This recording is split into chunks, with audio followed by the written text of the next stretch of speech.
လူတွေဟာအိုခြင်းလို့အိုတာလားမအိုခြင်းပဲနဲ့အိုတာလားအိုခြင်းပဲနဲ့အိုတာပါဗျာအေးအဲ့ဒါမရနိုင်တဲ့ဟာပဲကားလိုခြင်းတော့ပတ်စံရှိရင်ရပါတယ်သွားဝယ်ပေါ့တိုက်လိုခြင်းလဲဆောက်ရတာပဲပတ်စံရှိမရဘူးလားကျန်တာတွေကရနိုင်တာလေမရနိုင်တာကဘာလို့ဆိုရင်အိုတာကိုမအိုပါစိန်နဲ့ဆိုရနိုင်မှာမလားနာတာကိုမနာဖို့ဆိုတာရနိုင်မှာမလား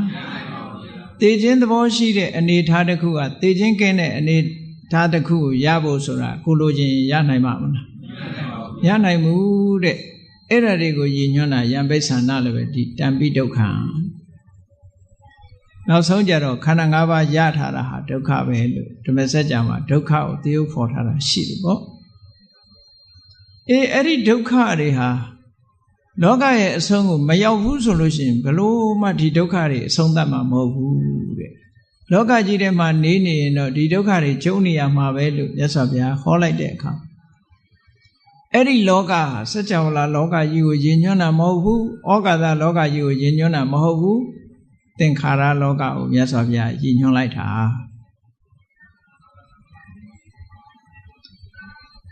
ခုနတုန်းကရောဟိတတဆိုတဲ့နတ်သားကလာပြီးတော့ရှောက်နေတာဩကာသလောကကြီးအကြောင်းကိုလာရှောက်နေတာမြတ်စွာဘုရားကဖြေပြီးတော့ပြောလိုက်တဲ့စကားကသင်္ခါရလောကကိုပြောတာဘာဖြစ်လို့မြတ်စွာဘုရားကမေးတာကဩကာသလောကဖြေတာကသင်္ခါရလောကနဲ့ဖြေလိုက်ရတော့လို့ဆိုဩကာသလောကနဲ့ပတ်သက်တဲ့မေးခွန်းကဘာမှအကျိုးမရှိဘူး location ဆိုတာသူ့ဟာသူ location ပဲရှိနေမှာပဲဟုတ်ကဲ့လားဒါနဲ့ပတ်သက်တဲ့ဟာကဘာမှအကျိုးမရှိဘူးတန်တရားဝကလွတ်ဖို့အတွက်ဘာမှအကျိုးမပြုဘူးမြတ်သောအချင်းချင်းမှုအတွက်ဘာမှအကျိုးမပြုဘူး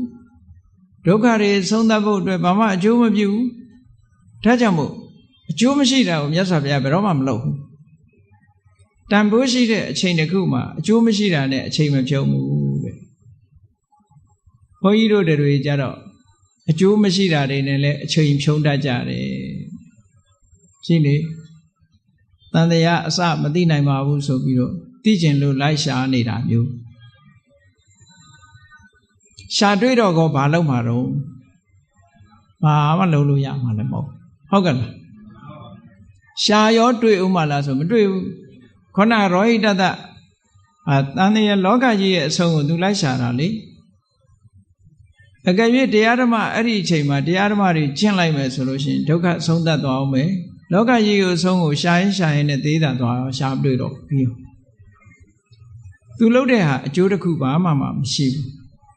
အဲ့ဒါလို့အကျိုးမရှိတဲ့အလုပ်ကိုမြတ်စွာဘုရားမလုပ်ရအောင်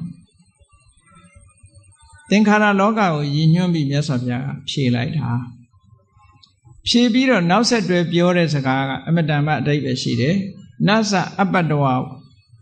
လောကန္တံဒုက္ခတန္တံဂရိတလောကရဲ့အဆုံးကိုမတွေ့ဘူးမရောက်ဘူးဆိုလို့ရှိရင်ဒုက္ခရဲ့အဆုံးလည်းမရောက်နိုင်ဘူးဒုက္ခအဆုံးမသတ်နိုင်ဘူးလို့အဲ့လိုဟောပြီးတော့မြတ်စွာဘုရားကသူဆိုလိုတဲ့လောကထပ်ရှင်းပြတယ်ငါပြောချင်တဲ့လောကတခြားမဟုတ်ဘူးအပိစာဟံရောဟိတတငါပြောချင်တဲ့ရောဟိတတငါပြောချင်တဲ့လောကဆိုတာဣမတ္တမေယေဝကလိဝရေတတေညံမိသမနကေဘုန်းကြီးတို့တွေရှိနေတဲ့လောကတစ်ခုပြောမလို့ကလိဝရဆိုတာဘုန်းကြီးတို့တွေတဏ္ဍာမှာရှိဗျာမမတ္တိကလိဝရေလူရဲ့အရာအမောင်းဟာတလံပဲရှိတယ်တလံဆိုတာတော့ကိုယ်အလံနဲ့ကိုပေါ့လူဘူးလေးကလည်းသူ့အလံလေးနဲ့သူတော့တလံပဲဟုတ်ကဲ့လားလူတော်ကြီးကလည်းသူ့အလံလေးနဲ့သူတော့တလံပဲတလံညာဘက်ဘက်ဘက်ကိုဆန့်တန်းလိုက်တဲ့အခါမှာရရှိလာတဲ့အတိုင်းအတာတစ်ခုတလံလို့ခေါ်တာလူအရာမောင်းကလည်းဒီတိုင်းပဲထွက်လာအထုကိုပုံပန်းမကြလို့လက်ကြီးကတိုးနေရင်တော့မပြောတတ်ဘူးပေါ့ပုံမှန်လက်ဆိုလို့ရှိရင်ဆန့်တန်းလိုက်အဲ့ဒီဆန့်တန်းလိုက်တဲ့အတိုင်းအတာကိုကိုယ့်အရာကိုတိုင်းကြည့်လိုက်အံကြဖြစ်ရမယ် ဖြာမမတ္တတလံအတိုင်းရှိတဲ့ခန္ဓာကိုယ်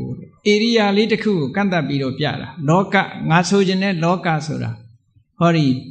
တလံအတိုင်းအတာရှိတဲ့လူခန္ဓာကိုယ်ကြီး